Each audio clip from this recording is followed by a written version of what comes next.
Hi friends, இன்றைக்கி Pandian store பார்ப்போமா? பார்க்குறதுக்கு முன்னாடி ஒரு லைக் மட்டும் போட்டுக்கிறீங்களா?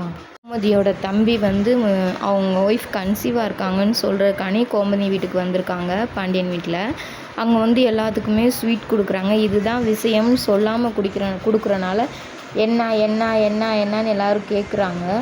அப்போ பார்த்தீங்கன்னா அவங்க அம்மா கையையும் அவங்க அக்கா கையையும் சேர்த்து வச்சு உங்கள் 2 பேர்த்திட்டையும் சொல்கிறேன், என் பொண்டாட்டி வந்து மாசமாக இருக்கா அப்படின்னு சொல்கிறாங்க. சொல்லிவிட்டு எல்லாத்துக்கும் ஸ்வீட் கொடுக்குறாங்க. ஸ்வீட் கொடுத்தோன்னே ராஜிக்கு ஊட்டி விட்றாரு.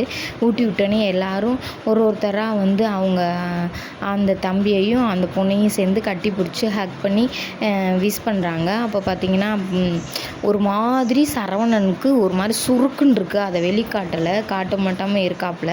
அப்படியே பார்த்தீங்கன்னா இங்கே கோமதிக்கெல்லாம் தான் தம்பி பொண்டாட்டி மாசமாக இருக்கணுன்னே கை காலெல்லாம் நிற்கலை, அவ்வளோ சந்தோஷமாக இருக்காங்க.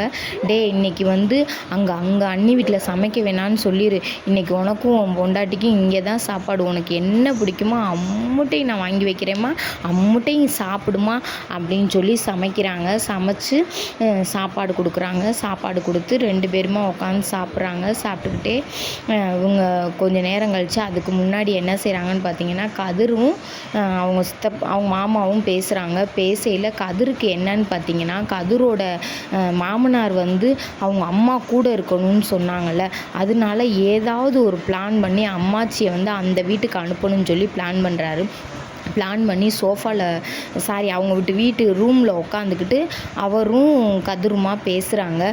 நீங்கள் அத்தை மாசமாக இருக்கையில் உங்களுக்கு அம்மாச்சி கூட இருந்தால் நல்லா இருக்கும்ல, நீங்கள் அம்மாச்சியை கூட்டிகிட்டு போய் உங்கள் கூட வச்சுக்கலாம்ல அப்படின்னு சொல்கிறாங்க. நானும் அப்படித்தாண்டா நினைக்கிறேன், ஆனால் அவங்க மகக்கிட்ட வந்தனால அம்மாவுக்கு வந்து எங்ககிட்ட வரதே இல்லை. அவங்க அக்கா மேலே தான் ரொம்ப பிரியமாக இருக்காங்க அம்மா. நான் கூட்டிகிட்டு போக முடியுமான்னு தெரியல.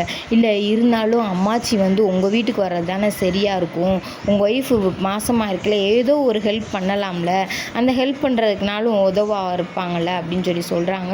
சொல்லிக்கிட்டே இருக்கையிலே பார்த்திங்கன்னா எல்லோரும் உட்காந்துருக்கையிலையுமே கதிர் வந்து கண்ணை காமிச்சு நீங்கள் பேசுங்கன்னு சொல்கிறாங்க. சொல்லையில் அவங்க அம்மாச்சி சொல்கிறாங்க, ஏன்டா விரட்டி விட்டவன் ஒருத்தன் புடனையை பிடிச்சி விரட்டி விட்டவன் ஒருத்தன் நீ கூட்டிகிட்டு போகலான்னு பிளான் பண்ணுறியா? அவன் பார்த்து வந்து கூப்பிடட்டும், நான் அவன்கிட்ட பேசுகிறேன், அதுக்கப்புறம் நான் வர வேணாமா, நான் அதுக்கப்புறம் முடிவு பண்ணுறேன் அப்படின்னு சொல்கிறாங்க. சொல்லிவிட்டு இவங்க 2 பேர் பேசிக்கிட்டு இருக்கதை ராஜி வெளியில் நின்று கேட்டுக்கிட்டே இருந்துட்டு ரொம்ப மனசு கஷ்டமாக ஆச்சு. என்னடா நம்ம கதிரை என்னென்னமோ நினச்சேன், கதிர் இப்படி பண்ணிவிட்டானே அப்படின்னு அவ்வளோ ஒரு கஷ்டமாக இருக்குது. கதிர், நீ இவ்வளோ நேரம் சித்தப்பாட்ட என்ன பேசிக்கிட்டு இருந்த? கொஞ்ச நாளாகவே உன் நடவடிக்கை ஒன்றுமே சரியில்லை, நானும் நோட் பண்ணிக்கிட்டு தான் இருக்கேன். நீ ஏன் அம்மாச்சியை அனுப்பிச்சி விடணும்னு வெறியாகவே இருக்கே, என்ன காரணம்? அப்படியெல்லாம் எதுவுமே இல்லையே, நீ என்னைய தப்பாக நினச்சிக்கிற. நான் ஒன்று நினச்சி பேசுகிறேன், நீ ஒன்று நினச்சி பேசுகிற. நீ இதே சாக்கை வச்சு படிக்காமல் இருக்கலாம் பிளான் பண்ணுறியா? அப்படி சொல்லி பிரெயின் வாஷ் பண்ணி அப்படியே அந்த பிள்ளைய மாற்றி படிக்கணும், நீ படிக்காமல் இருக்க பிளான் பண்ணுற அப்படின்னு ஏதோ ஒன்று சொல்லி அந்த பிள்ளைய பிரெயின் வாஷ் பண்ணுற மாதிரி பேச்சை மாற்றி அந்த பிள்ளை கேட்க வந்ததையே கேட்க விடாமல் ஏதோ கதிர் அவரால் முடிஞ்சதை குழப்பி விட்டு அனுப்பிச்சி விட்டுறாரு. இதோட நாடகம் முடியுது. பிடிச்சிருந்தா ஒரு சப்ஸ்கிரைப் பண்ணிக்கேன்.